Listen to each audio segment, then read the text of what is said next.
아멘. 네, 저희 오늘 같이 볼 말씀은 창세기 11장 말씀이고요. 창세기 11장 1절에서 9절까지 말씀입니다.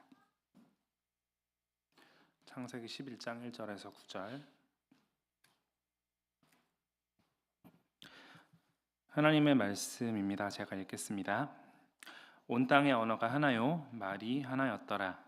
이에 그들이 동방으로 옮기다가 신할 평지를 만나 거기 거류하며 서로 말하되 자 벽돌을 만들어 견고히 굽자 하고, 이에 벽돌로 돌을 대신하며 역청으로 진흙을 대신하고, 또 말하되 자 성읍과 탑을 건설하여 그 탑 꼭대기를 하늘에 닿게 하여 우리 이름을 내고 온 지면에 흩어짐을 면하자 하였더니, 여호와께서 사람들이 건설하는 그 성읍과 탑을 보려고 내려오셨더라. 여호와께서 이르시되 이 무리가 한 족속이요 언어도 하나이므로 이같이 시작하였으니 이후로는 그 하고자 하는 일을 막을 수 없으리로다. 자 우리가 내려가서 거기서 그들의 언어를 혼잡하게 하여 그들이 서로 알아듣지 못하게 하자 하시고, 여호와께서 거기서 그들을 온 지면에 흩으셨으므로 그들이 그 도시를 건설하기를 그쳤더라.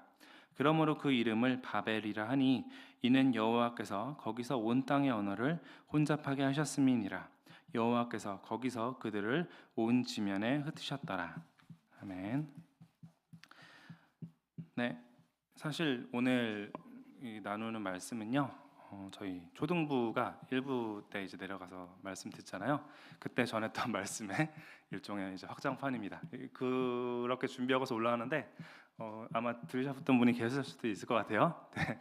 근데 아무래도 이제 초등학생들에게 또 전했던 거랑은 또 이제 많이 확장된 거니까 또 들으셔도 별 문제 없습니다. 네, 사실 이렇게 하는 이유는요, 우리가 사실 제가 초등학교 우리 어린이 친구들에게도 항상 이렇게 이야기를 해요. 우리가 그 1부 때 예배를 드리다가 밑에 내려가서 따로 말씀을 듣는데, 이게 따로 드리는 게 아니라 이제 같이 예배를 드리는 거다. 그래서 엄마 아빠 열심히 말씀 들으실 거니까 너네도 이제 열심히 들어라 하고 당부를 하는데 쉽지 않습니다. 네. 네.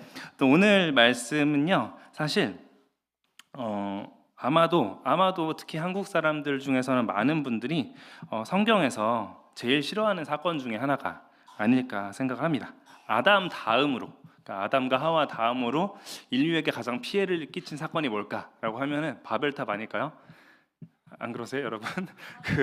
여러분이 초중고 영어에 계속 시달리는 걸 생각해 보시면, 저도 계속 언어 때문에 시달리긴 하는데, 사실 이 언어가 나뉜 것 자체, 이 언어가 나뉘었다라는 것 자체가 어쨌든 우리에게는 그렇게 좋은 인상으로 다가오지는 않을 것 같아요. 여러분 중에 뭐 언어를 되게 잘하시는 분들은 괜찮은데라고 생각할 수도 있겠지만, 그런데 사실 또 이 성경 학자들의 글을 읽다 보면요, 좀 신기하게도 이렇게 보기도 합니다. 그러니까 언어가 나뉘는 거, 그러니까 언어가 다양해지는 것 자체는 나쁜 게 아니다. 사실은 이게 오히려 좋은 측면이 있다라고도 이야기를 합니다. 왜 그런지를 이제 오늘 좀 생각을 해보려 합니다.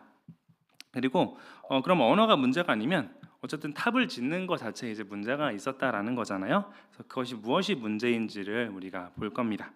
그래서 오늘 설교 말씀은 첫 번째로는 이 바벨탑 사건에서 사람들의 잘못은 무엇이냐, 그러니까 바벨탑 사건에서 사람들의 잘못은 무엇이고 하나님은 무엇을 하신 거냐라는 것을 살펴볼 거고요. 그리고 두 번째로는 이 바벨탑 사건이 그때로 끝난 게 아니라 그 이후에도 비슷한 것들이 이제 반복이 되는데 어떤 방식으로 반복이 되는지를 우리가 살펴보고요. 그리고 마지막으로 이 바벨은 사실 사람들이 지은 거잖아요. 사람들도 집을 짓지만, 탑을 짓지만 하나님도 집을 지으십니다. 그래서 하나님이 짓는 집은 어떻게 다른지, 그렇게 세 가지를 살펴보도록 하겠습니다. 사실 제가 이렇게 아웃라인을 미리 데리진 않는데 그 주변에서 들어보니까 이정규 목사님이 이제 계속 이렇게 해주시니까 여러분들이 다 여기에 굉장히 익숙해 있으셔서 이렇게 안 하면 되게 이상하다고 이제 그런 얘기를 조금 들어서 이렇게 했습니다. 첫 번째로, 그래서 그럼 바벨탑 사건에서 사람들의 잘못이 뭔지를 한번 보죠. 오늘 말씀은 이제 노아의 홍수 사건 이후에 이제 있던 일이에요. 그래서 사람들이 이제 죄악이 이제 많아서 하나님이 홍수로 한번 심판을 하신 다음에 그 이후에 있었던 일입니다. 그래서 이제 사람들이 노아랑 노아의 아들들로 시작을 해서요. 사람들이 점점 다시 많아지기 시작을 했어요. 그리고 많아지면서 이 많은 사람들이 이제 여기저기 다니면서 정착할 곳을 찾아서 헤맵니다. 그러다가 이제 굉장히 좋은 평원을 발견을 했어요. 아마도 이제 지금 우리가 옛날에 이제 학교에서 배울 때 세계사 같은 거 배울 때 많이 들었던 지역 중에 하나인 메소포타미아라는 지역에 굉장히 이제 좀 뭔가 풍요로운 곳을 찾아서 정착을 한 것으로 보입니다. 그리고 거기서 이제 여기 되게 좋으니까 여기서 우리가 한번 잘 살아보자라고 서로 이제 이야기를 하고서요. 뭘 하냐면요. 도시를 짓습니다. 우리가 바벨탑 사건이라고 하면은 그냥 탑만 쌓았다고 생각을 하는데 오늘 읽은 말씀에도 사실 나오지만 도시를 짓고요. 그 도시에서 어떻게 보면은 그걸 상징한 어떤 중심으로 탑을 또 쌓는다라고 이제 볼 수 있습니다. 그래서 뭔가 여기서 번영하면서 우리가 함께 잘 살아보자라는 마음을 가지고서 이제 도시를 지었던 걸로 보여요. 그리고 이때 이제 특징 중에 하나가 당시에 있어서는 굉장히 이제 새로운 어떤 건축 기술을 사용을 해서 이제 도시를 건설한다고 나옵니다. 뭐 지금 보기에는 사실 별게 아니지만 이제 벽돌을 만들어서 이제 굽는 거 그리고 그 역청을 통해서 이제 진흙 대신 역청을 통해서 이제 튼튼하게 집을 짓는 것을 이야기를 합니다. 이게 사실 우리가 성경에서 자주 보는 지역인 이제 가나안이나 그런 곳에서는 돌이 많아서 돌로 이제 주로 이제 집을 짓는데 이제 메소포타미아 지역은 아무래도 좀 비옥한 곳이니까 흙이 좀 더 이제 많은 거예요. 그러니까 흙이 많으면 튼튼한 집을 지으려면 그냥 흙을 쌓아가지고는 사실은 그게 안 되잖아요. 그래서 이제 처음에는 그거를 이제 진흙을 뭉쳐가지고 햇빛에 말려가지고 그걸로 이제 약간 돌처럼 만들어서 그걸로 집을 지었대요. 근데 그러면 사실 아무리 튼튼하게 지어도 뭔가 큰 어떤 도시가 만들어질 수는 없겠죠. 그러면서 이제 새로운 문물로서 만들어낸 게 벽돌을 만드는 법, 이제 벽돌을 구워서 만드는 법이고요. 제가 사실 그 바벨에서 사실 언어 이야기 안 하려고 그래서 제가 라틴어 얘기를 하는 순간 실수했다고 생각했는데 라틴어로 제가 그냥 그 라틴어를 이제 가끔 보니까 이제 성경을 한번 봤어요. 보니까 그 벽돌을 이제 그 쿠킹했다고 약간 영어로는 그러니까 벽돌을 요리했다라고 이제 표현을 해가지고 그게 되게 재밌어가지고 방금 아무 생각 없이 그냥 내뱉었는데 어쨌든 나름 이제 신문물을 사용을 해가지고 도시를 지은 거예요. 그리고 이게 기록이 있습니다. 그 바벨론 같은 그런 제국을 건설한 곳에서 되게 자랑스럽게 이제 여기는 것 중에 하나가 이 벽돌 만드는 기술이에요. 그래서 어쨌든 그 당시에 어떤 새로운 문물을 사용을 해가지고 이제 그때 할 수 있는 모든 기술을 동원해서 도시를 짓기 시작을 합니다. 그리고 이 도시를 짓는 이유를 크게 한 세 가지 정도 살펴볼 수가 있어요. 첫 번째로는 두 가지는 이제 여기 성경 말씀에 나와 있는 거예요. 하나는 이제 이름을 내자라고 이야기를 합니다. 이름을 내자, 그러니까 영원히 사실 남을 업적을 세우자라는 말인 거죠. 우리가 여기서 한번 크게 뭔가를 지어서 큰 일을 해보자. 그러면 모두가 우리를 기억할 수도 있고요. 그 업적을 중심으로 사람들이 계속 문명을 이루면서 살아갈 수가 있잖아요. 여기서 이제 왜 뭉치는 거냐라는 걸 좀 왜 모여서 이런 걸 하는 거냐라는 걸 생각을 할 때 뭔가 큰 업적을 쌓으려면요. 사람들이 많이 있어야 돼요.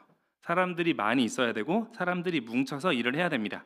우리가 개개인의 어떤 역량이라는 게 한계가 있잖아요. 내가 아무리 잘나도 뭔가를 하는 것에 있어서 한계가 있고요. 보통 우리가 이 사회에서 뭔가를 크게 이루었다라고 했을 때 그 사람이 되게 대단하다고 이제 우리가 볼 수는 있지만 사실 그 사람이 그 일을 성취하기 위해서 사실 도와준 굉장히 많은 사람들이 있습니다. 우리가 사실 이 시대에 초등학교 가가지고 제가 이제 그 학부모 그 참가 수업 같은 데 가가지고 애들이 이제 꿈이 뭔지 뭐 얘기하는 그런 시간 있잖아요. 그럼 이제 그 아이돌이 꽤 많더라고요. 아이돌 되고 싶어하는 게 이 시대에 어떻게 보면은 되게 그 바라는 것 중에 이제 하나인 거죠. 근데 이런 아이돌이나 뭐 연예인이 된다라고 할 때 이것도 사실은 사회가 그냥 다 흩어져 있으면 그냥 조그마한 마을로만 있으면은 이런 아이돌은 탄생할 수가 없죠. 그죠? 사회가 큰 사회를 이루고 그 큰 사회가 어떤 미디어 뭐 우리가 보는 어떤 뭐 유튜브라든가 뭐 TV라든가 뭐 SNS 소셜 미디어라든가 그런 것들을 통해서 서로 얽히고 설키고 뭉쳐 있지 않으면 이 어떤 우리가 아이들이 되게 우상시하는 그런 뭔가 큰 거를 이루는 그런 아이돌 같은 존재도 나타날 수가 없는 거죠. 그러니까 뭉쳐야지만 그런 걸 할 수가 있는 거예요. 그러니까 뭉침은 사실 사람들에게 혼자서는 가질 수 없는 어떤 힘을 주는 거고요. 내가 뭔가 높아지고 싶으면 뭉쳐야 된다라는 것을 사실 우리가 살펴볼 수가 있죠. 그래서 사실 이 당시 사람들 마음에 그래서 하나님처럼 높아지고자 하는 마음이 있다라는 것을 우리가 볼 수 있습니다. 그래서 하나님처럼 높아지고자 하는 마음이 있으니까 자연스럽게 함께 뭉치고자 한 거고요. 이건 어떻게 보면은 사실 노아 홍수 이후에 굉장히 쉽게 사람들이 다시 타락하는 길로 갔다는 것을 보여줍니다. 왜냐하면 사실 그 창세기에 나오는 첫 번째 죄가 아담과 하와가 지은 죄인데 보통 이 아담과 하와가 지은 죄의 어떤 본질이 뭐냐라고 할 때 교만을 주로 예로 들거든요. 왜냐하면 뱀이 이제 아담과 하와를 유혹할 때 뭐라고 그러냐면 이 선악과 먹으면 뭔가 눈이 밝아져서 하나님처럼 된다. 선과 악을 판단할 수 있고 하나님처럼 된다는 거잖아요. 하나님처럼 높아지는 거, 하나님처럼 위대한 존재가 되는 거 되게 좋아 보이지 않나요? 아닌가요? 사실 우리 마음속에 다 그런 거 있잖아요. 높아지고자 하는 그런 마음이 있는 건데 그 아담과 하와의 죄가 시작이 되면서 점점점 심각해져서 하나님이 홍수로 심판하셨지만 굉장히 쉽게 그 이후에도 사람들 마음에 이게 다시 싹트게 되는 거죠. 그래서 이제 뭉쳐서 뭔가 큰 거를 이루어 보자, 하나님처럼 다시 한번 돼보자라는 마음이 이들에게서 피어오르는 것을 볼 수 있습니다. 근데 사실 이렇게 질문해 볼 수도 있죠. 그래도 뭉쳐서 뭔가 하는 것 자체는 좋은 거 아닌가요? 우리도 사실 지금 뭉쳐서 하는 거잖아요, 그렇죠? 교회를 세우고 하는 것도 뭉쳐서 하는 건데 뭐가 꼭 이게 문제인 거냐라고 할 때 사실은 어쨌든 뭉치는 것 자체는 나쁜 게 아닐 수 있지만 이 뭉치는 거는 언제나 힘을 주고요. 그 힘을 주는 것을 사용해서 하나님을 거스르고자 할 때, 그래서 하나님을 거슬러서 높아지고자 할 때 그게 문제가 된다라는 것을 우리가 살펴볼 수 있어요. 두 번째 이유를 보면요, 이들이 이제 흩어짐을 면하게 하자라고 이야기를 합니다. 그래서 크게 모여서 같이 큰 도시를 짓고 탑을 쌓으면은 여기서 우리가 큰 문명을 이루고 흩어지지 않을 수 있을 거다라고 이야기를 합니다. 이게 왜 문제냐라고 생각할 수가 있잖아요. 근데 이제 많은 학자들은 이 부분을 지적을 합니다. 하나님이 노아에게 새로 다시 명령하셨던 게 뭐였죠? 그 생육하고 번성하라라고 하면서 땅에 충만하라라고 이제 말씀을 하셨어요. 그래서 이거를 다시 이제 이거랑 연결을 해가지고 노아에게 하나님이 명령을 주신 것을 되게 직접적으로 저항하는 거다. 땅에 충만하라는 명령을 저항하고 한데 모여서 우리가 한번 뭉치고 높아지겠다라는 것을 선언한 것이기 때문에 그렇기 때문에 이 흩어짐을 면하게 하자라는 것도 어떻게 보면 하나님을 거스르는 그런 건데 이게 이들이 바벨탑을 쌓은 이유였다라는 것을 볼 수 있고요. 세 번째로는 홍수가 또 일어날 수 있으니까 홍수가 일어난 지 얼마 안 됐잖아요. 홍수가 또 일어날 수 있으니까 이 홍수를 방지하기 위해서 우리가 큰 도시를 건설하고 아무리 비가 많이 와도 살아남을 수 있는 탑을 쌓자라고 이제 생각했다고 초대교회 교부들이 주로 그렇게 생각을 했습니다. 우리가 많이 들어봤던 아우구스티누스라는 사람이나 이제 그런 분들이 이렇게 노아의 홍수 이후에 바벨탑을 쌓은 이유는 그 홍수를 이제 우리가 대비하기 위해서 이렇게 사람들이 지었다라고 설명을 하는데요. 이것도 문제죠. 사실은 이 홍수를 대비해서 탑을 쌓았다라는 거는 뭐가 전제가 있는 거냐면 홍수가 다시 일어날 수도 있다는 걸 전제를 하는 거고요. 홍수가 다시 일어날 수도 있다는 걸 전제한다는 거는 하나님이 심판할 거라는 걸 생각하는 거잖아요. 하나님이 심판할 걸 생각한다는 건 내가 잘못할 거라는 거죠. 그죠? 내가 하나님을 거스르는 일을 또 하고는 싶은데 하면 홍수가 일어날 거예요. 그러면 대비를 해야죠. 그런 면에서 이것도 사실은 하나님을 거스르는 거다라고 생각할 수 있습니다. 이 세 가지가 하나가 사실은 다 합쳐서 하나님을 적대하고 자기 자신을 높이기 위해서 이 탑을 쌓는 것으로 우리가 이제 살펴볼 수가 있는 거죠. 그리고 이제 이런 걸 보면서 하나님이 이제 개입을 하십니다. 그래서 하나님이 이걸 보고서 이제 내려와셔서 그들이 이제 탑을 짓는 것을 살펴보신다고 이야기를 해요. 어떤 사람은 이렇게 내려오는 것 자체, 하나님이 내려오는 것 자체도 뭔가 이 바벨탑을 짓는 게 얼마나 어떻게 보면 헛된 건지를 보여주는 표현이다라고, 문학적인 표현이다라고 이야기를 합니다. 그러니까 아무리 사람들이 높이 탑을 쌓아도 하나님은 내려오셔야 되는 거예요. 하나님이 있는 곳까지 닿을 수가 없는 거죠. 근데 하나님이 내려오셔서 이들을 보고서 이렇게 말씀하세요. 이같이 6절에 이같이 시작하였으니 이후로는 그 하고자 하는 일을 막을 수 없으리로다. 이거를 다른 말로 번역하면 이겁니다. 자, 이게 이제 시작이다. 이들이 하는 게 이게 시작이다. 앞으로는 이들이 무슨 짓이든지 할 수 있을 거다. 뉘앙스가 좀 많이 다르죠. 그러니까 이 바벨탑을 쌓는 건 그냥 시작인 거고요. 이걸 하면서부터 이들이 뭉쳐가지고 무슨 짓을 할지 모른다. 무슨 악한 짓이든지 다 할 수 있을 거다라고 이제 이야기를 하시는 걸로 이해할 수 있는 거죠. 사실 아까 사람들이 모였을 때 힘이 생긴다라고 했잖아요. 그리고 이 사실 사람들이 짓는 죄나 악은요, 혼자 지을 때는 한계가 되게 있어요. 업적도 마찬가지지만 사람들이 모여서 악한 일을 할 때 더 큰 악이 생기는 거죠. 더 큰 힘이 생기니까 어떻게 보면 무슨 짓이든지 굉장히 큰 악을 행할 수가 있는 거고요. 그 대표적인 예로 우리가 살펴볼 수 있는 게 전쟁이죠. 그죠? 전쟁이 일어나면 이제 굉장히 많은 사람들, 나 혼자서 누군가를 죽인다면 그 할 수 있는 게 이제 한계가 있잖아요. 근데 우리가 함께 뭉쳐가지고 뭔가를 하면은 굉장히 많은 참상을 낳을 수가 있는 거죠. 심지어 전쟁은 합리화도 가능합니다.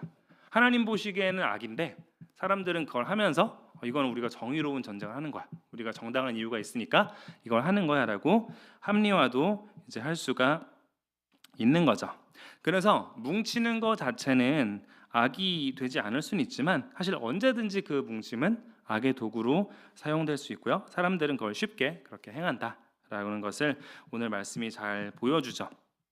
그러면은 사실 애국심이란 것도 우리가 뭐 학교에서나 뭐 어디서나 애국심은 되게 좋은 거라고 가르치고 뭐 실제로 좋죠. 우리가 대한민국 국민으로서 우리나라를 위해서 뭐 해야 되는 그런 것들이 있지만 항상 애국심이 또 좋은 건 아니다라는 걸 이런 면에서도 생각할 수가 있죠.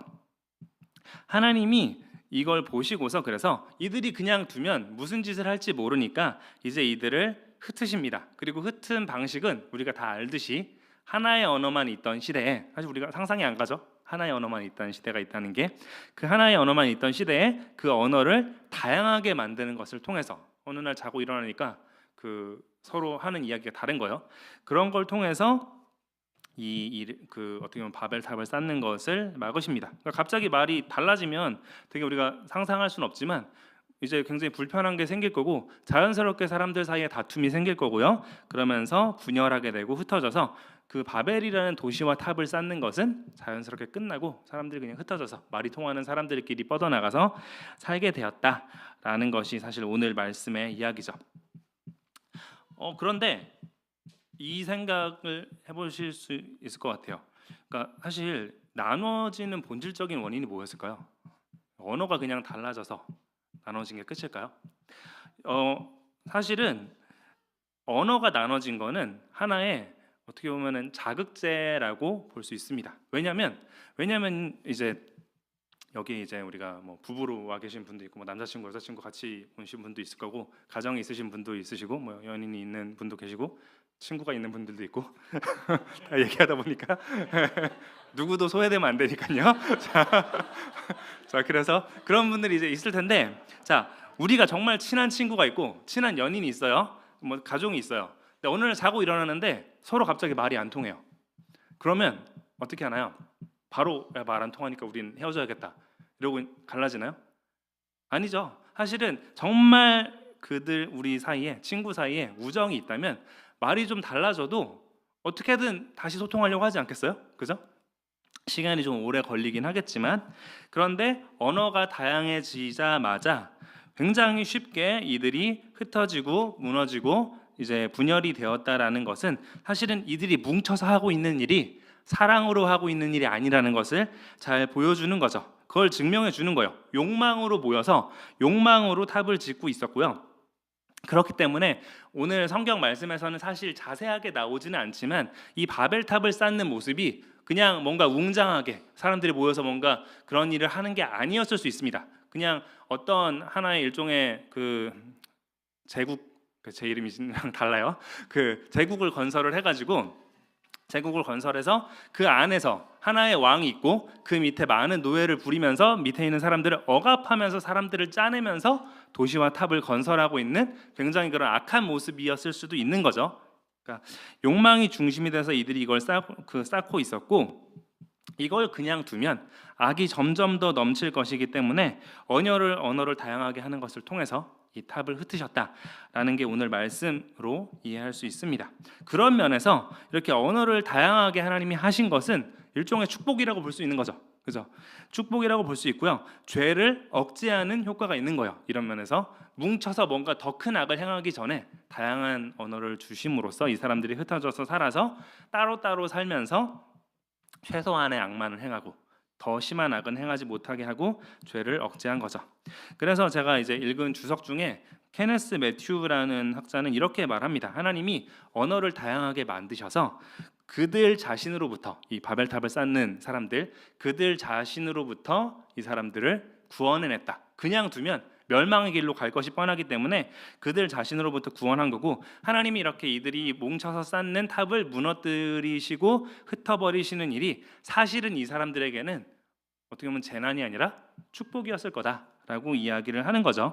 이게 저한테는 개인적으로 좀 위로가 됐습니다. 아시는 분은 아실 테지만 제가 되게 1년 넘게 하던 프로젝트가 망했거든요. 그래가지고 사실 뭐 그렇게 슬프진 않았어요. 그래서 근데 생각을 해보니까 이게 하나님이 막으시는 이유가 내가 쌓는 탑이 하나님 보시기에 좋지 않은 탑일 수 있었겠구나라는 것을 오히려 생각을 할 수 있는 거죠.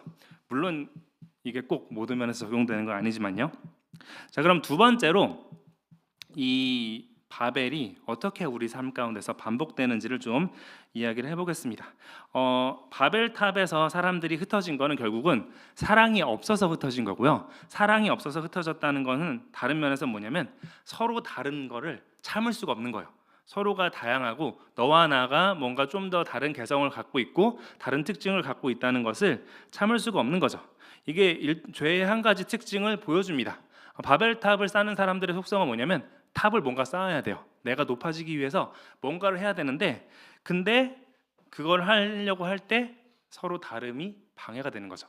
나와 너가 다르고 내 주변에 있는 사람이 다르기 때문에 참지 못하고 그걸 때문에 다투는 모습이 어떤 면에서는 우리에게 있는 것 중에 하나입니다. 그러니까 다양성은 사실은 삼위일체 하나님의 모습이잖아요. 하나님이 세 분이시지만 하나 되신 그런 분이기 때문에 다양성 속에서 하나의 모습을 갖고 있는 건 하나님의 형상인데, 우리는 사실 하나님으로부터 떠났기 때문에 서로 다양성을 갖고 있는 것을 되게 참기 어려워하는 모습을 잘 보입니다. 그걸 되게 잘 보여주는 것 중에 하나가 사실은 정치라고 저는 생각을 해요. 뭐 어떤 게 그거라기보다는 제가 잘 생각을 해보면 이럽니다. 그러니까 좀 왼쪽에 계신 분들은 가끔 표현할 때 이제 오른쪽에 계신 분들을 도저히 참을 수 없는 상대로 이제 볼 수가 있고요. 오른쪽에 계신 분도 마찬가지로 왼쪽에 계신 분들을 상종할 수 없다라고 생각할 수가 있는데, 사실은 어떻게 보면은 교회에서 되게 많은 신학자들은 뭐라고 얘기하냐면요. 역사 속에서 저는 이제 교회사를 공부하니까 이 세상에서의 어떤 정부, 세상의 어떤 정부의 형태는 사실은 되게 다양하게 바뀔 수 있고 우리는 그 한계를 되게 인정을 해야 된다라고 가르칩니다. 왜냐하면 하나님이 이 세상에 어떤 정부란 것을 허락하실 때 그 정부의 역할의 본질은 뭐냐면은 죄를 억제하는 것이기 때문에, 그러니까 죄가 없었다면 우리가 지금 이 세상에서 살아가는 어떤 정부의 형태로 살지는 않았을 거라는 거죠. 그렇기 때문에 지금 있는 정부의 어떤 목적, 세속 정부의 목적은 죄를 억제하는 것에 있는 거고, 그렇기 때문에 여기에 대해서 너무 많은 기대를 하지 말고 한계를 인정하면서 살아야 된다라고 이야기를 하는데, 사실 우리가 되게 쉽게 내가 보기엔 이게 제일 좋은 정부 형태의 모습이고 여기에 반대하는 사람들은 그냥 다른 게 아니라 틀린 거고 참을 수 없다라고 생각하는 경우가 되게 많고요. 그리고 제가 이 얘기를 하는 이유 중에 하나는 제가 그렇다는 것을 되게 자주 발견합니다. 제가 뉴스를 보면서 이 사람들 도저히 어떻게 이렇게 생각할 수 있지라고 생각을 하는데, 사실은 저도 이미 나랑 다른 것을 받아들이지 못하고 있는 거예요. 그러니까 그런 걸 되게 잘 볼 수 있는 모습 중에 하나라고 생각을 합니다. 네, 민감한 얘기 여기까지 하고요. 자, 그리고 사실은 사람들은 그래서 바벨탑 때도 그렇지만 바벨탑 이후로도 다양한 모습, 다양성, 서로 다르다는 것을 참을 수가 없습니다. 그리고 그것을 이제 견디기 못하기 때문에 서로 이제 싸우죠. 오늘 말씀의 되게 큰 주제 중에 하나가 이제 언어니까, 언어가 다양한 거니까 이게 어떻게 악하게 사용되는지를 잘 보여주는 예 중에 하나가 사사기에 나옵니다.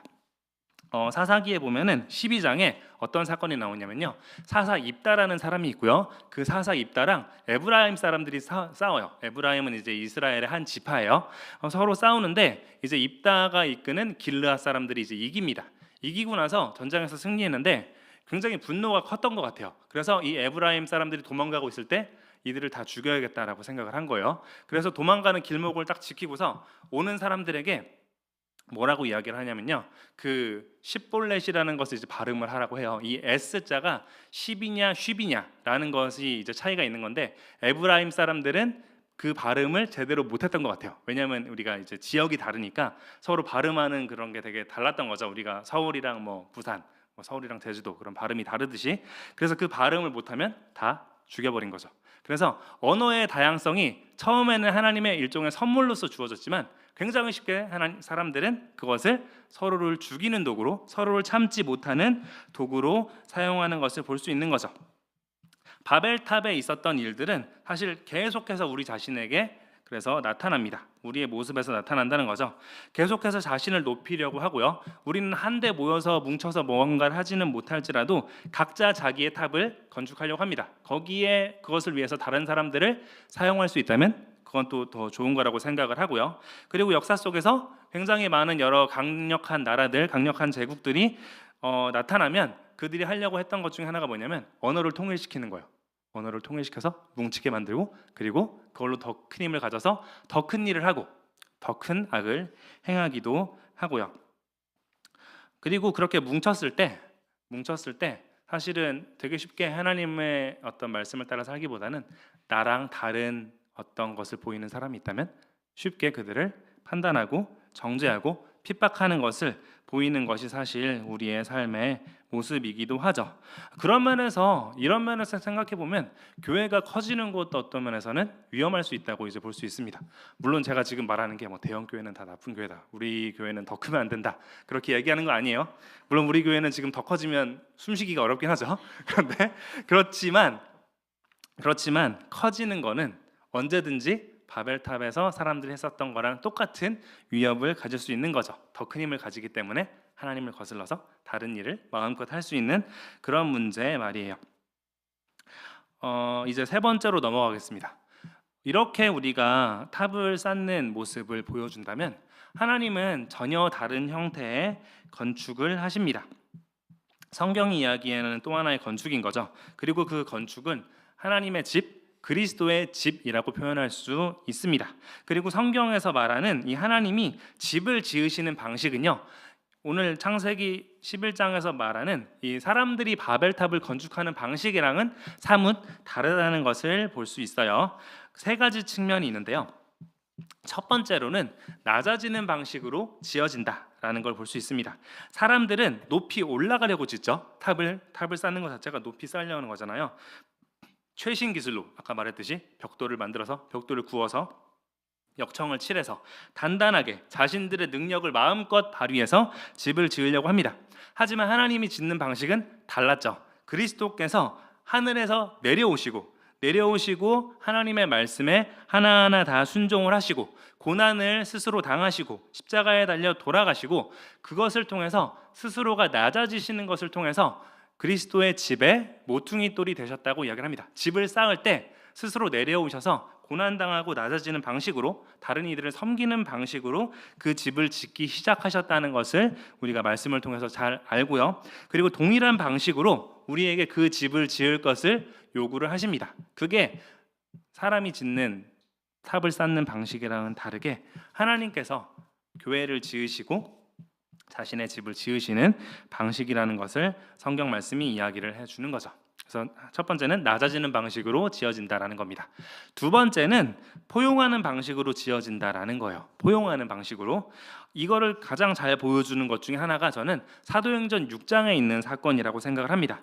사도행전 6장에서 집사직분이 처음으로 나와요. 이 교회가 세워지면서 집사직분이, 이게 바로 생각이 나는 이유 중에 하나는 이때 언어로 인한 갈등이 있었기 때문이에요. 왜냐하면 집사직분이 나올 때 그 초대 교회에서 갈등이 일어났는데요. 어떤 갈등이 일어나냐? 그 안에 두 부류의 사람이 있었어요. 첫 번째 부류는 히브리파, 그러니까 히브리 쪽 문화 그리고 아람어를 주로 사용했던 사람들이 있었고요. 또 하나는 헬라파. 그러니까 헬라파는 뭐냐? 그리스어를 주로 사용하던 사람들입니다. 말이 아예 안 통하지는 않았을 거라고 이제 보통 보긴 합니다. 왜냐하면 그리스어가 일종의 공용어긴 하니까 그리스어를 한 그 당시 예루살렘에서 한 10% 정도 안 통했을까요? 네, 어쨌든 10% 정도 사용했다는데 말이 아예 안 통했다기보단 언어가 일단 많이 다르고 문화가 굉장히 많이 달랐기 때문에 교회 안에서 이제 그 당시 교회에서 잘 사는 사람도 있었지만 못 사는 사람들이 더 많았어요. 그리고 그들 중에서 구제를 받아야 되는 사람들이 많았는데 언어와 문화가 다르니까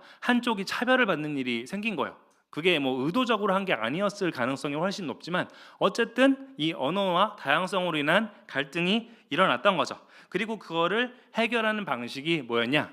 언어를 통일하는 방식이 아니었죠. 언어를 통일하는 방식이 아니라 이들을 포용할 수 있는 사람들을 세우는 것이 하나님이 주신 방식이었습니다. 그래서 집사라는 직분을 세우셨고요. 그 집사라는 직분을 세우셔서 그 집사의 주 역할이 뭐냐면 교회에서 이제 장로의 역할은 이 성도들을 어떤 영적으로 돌보고 권면하는 역할이라면 집사의 역할은 물질적인 측면에서 어려움이 있는 사람들 그런 사람들을 돌보고 교회를 운영하는데 그 역할이 있다고 봅니다.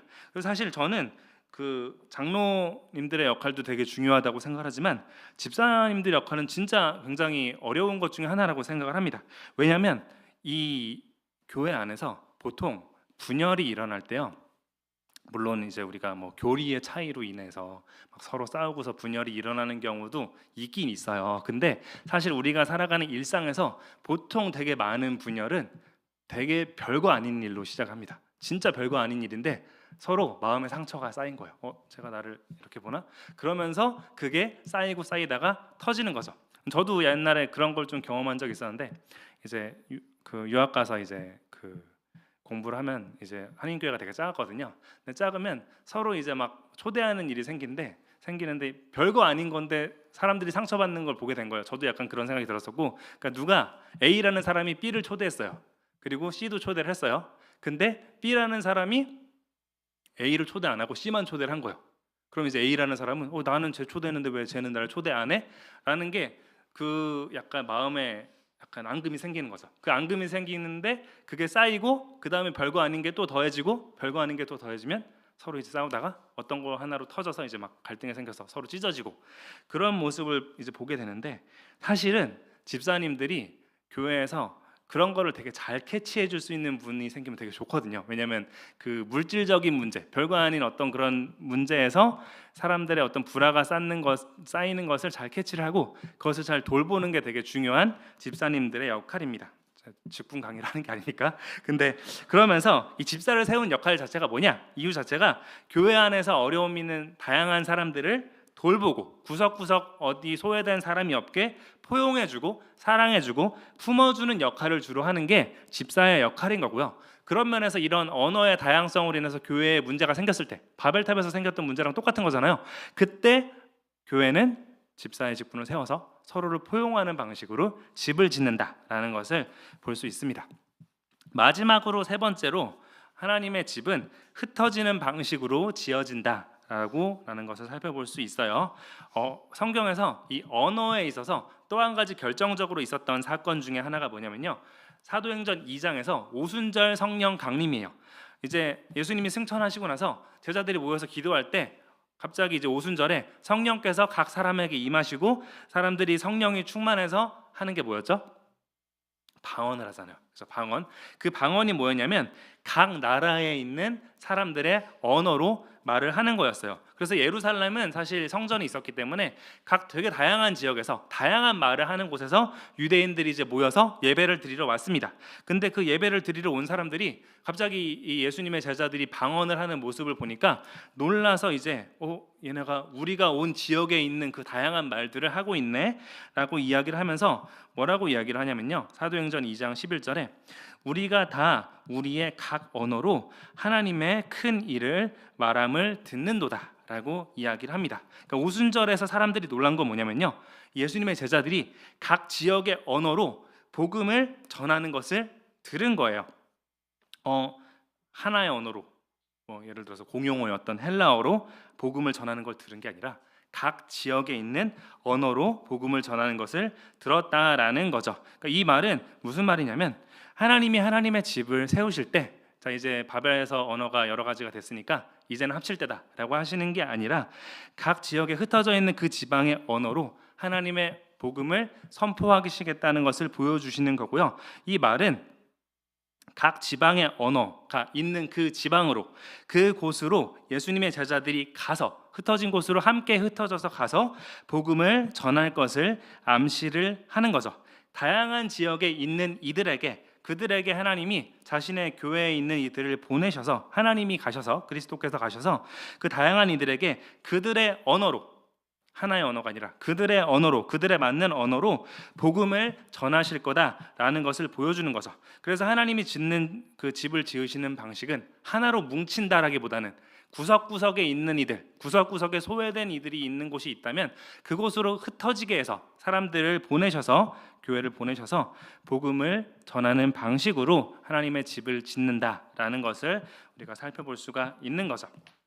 세 가지 방식입니다. 그래서 낮아지는 방식으로 지어진다, 포용하는 방식으로 지어진다, 그리고 흩어지는 방식으로 지어진다라는 것을 볼 수 있습니다. 적용할 것에 대해서 우리가 같이 생각을 하면 좋겠는데요. 사실 그리스도께서 우리에게 다가오는 방식이라고 생각을 하면 좋겠어요. 사실은 우리는 삶에서 내가 이 세상의 중심에 있으면 좋겠다고 생각할 때가 굉장히 많이 있죠. 그래서 내가 이 세상의 중심에 있으면서 큰 탑을 세우고 높아지면 좋겠다고 생각할 때도 많이 있지만, 사실 더 많은 경우에 우리는 어떻게 보면 탑이 무너져서 흩어져서 굉장히 구석에 있는 것 같은 나의 모습을 발견할 때가 많이 있습니다. 하지만 그런 한 명 한 명에게 그리스도께서 자신의 집을 짓는 방식으로 다가오신다는 것을 우리가 기억하면 좋겠습니다. 낮아지는 방식으로, 사람들을 포용하는 방식으로 구석구석 흩어진 이들에게 다가오시는 것이 하나님의 복음이고요. 그리스도께서 우리에게 다가오시는 방식이에요. 우리가 보이지 않는 곳에, 어떤 낮은 구석에 있더라도 그곳을 찾아오시는 분이 바로 예수 그리스도시다라는 것을 기억하면 좋겠습니다. 두 번째로는 사실 제가 오늘 카톡방에도 우리가 무슨 집을 짓는지, 무슨 탑을 짓는지 생각해 보면 좋겠다고 이제 이야기를 했었는데요. 나는 지금 무슨 탑을 지을까라는 생각을 하면서 하나님이 지으시는 하나님의 집, 그리스도의 집에 우리가 어떻게 동참할지에 대해서 생각하기를 바랍니다. 첫 번째로 바로 떠오른 것 중에 하나는 우리가 요즘 되게 많이 말하는 거 있잖아요. HJ 교회. 그래서 올해 말에 하려는 그 분립개척 하는 교회를 바로 생각이 나더라고요. 이게 그리스도께서 집을 짓는 방식이구나.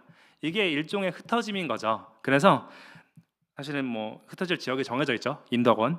그래서 흩어진 이들에게 사실은 우리가 다가가는 거예요. 이 방식으로 다가가서 그곳에 있는 사람들에게 그들의 언어에 맞게, 그들의 문화에 맞게 복음을 전할 수 있는 교회가 되는 것이 사실은 지금 시간교회가 올해 되게 중요하게 생각하고 실천하고자 하는 하나의 일이죠. 그래서 그걸 위해서 이 자리에서 아마 계신 분 중에 거기에 동참하시는 분도 계실 수 있고요. 그걸 위해서 같은 마음을 품고서 기도하는 분도 계실 수 있지만, 그걸 위해서 우리가 남은 기간 동안 함께 계속 기도를 하면 좋겠습니다. 오늘도 물론 같이 기도를 하고요. 그리고 마지막으로 우리가 서로를 정말 포용하는 방식으로 그리스도의 집을 짓는 그런 교회가 되기를 함께 같은 마음을 품고서 같이 지어갔으면 좋겠습니다. 사실 이 다양성이라는 게 요즘 시대에는 한편으로는 되게 권장되는 그런 덕목 중에 하나죠. 그리고 다른 한편으로는 교회에서는 되게 약간 다양성 하면은 약간 좀 그 뭔가 걸림이 있는 그런 분들도 이제 있을 수가 있어요. 왜냐하면 약간 이게 너무 기독교적인 가르침이랑 부딪히는 게 아닌가라는 생각을 할 수가 있는데, 중요한 건 사실은 우리가 품어야 될 다양성은 되게 많고요. 우리가 물론 하나님이 주신 질서 안에서 하나님의 말씀을 따라서 우리가 다양성을 품어야 된다라는 것은 되게 분명한 사실이긴 하지만, 품지 못하는 다양성이 우리에게 훨씬 많다라는 것을 사실은 기억을 해야 되죠. 그래서 우리가 이 교회 안에 있으면서, 혹은 내가 있는 어떤 공동체 안에 있으면서, 혹은 뭐 저는 우리 가정도 생각나긴 했지만 가정에 있으면서, 내 주변의 직장 동료들과 함께 있으면서 내가 그리스도의 집을 짓는 방식으로 이 하나님의 집을 계속 지어나갈 수 있도록 같은 마음을 품고 이 시간 같이 기도하면 좋겠습니다. 우리 이 시간 기도하기 전에 우리는 주의 움직이는 교회 함께 찬양하고 기도할게요.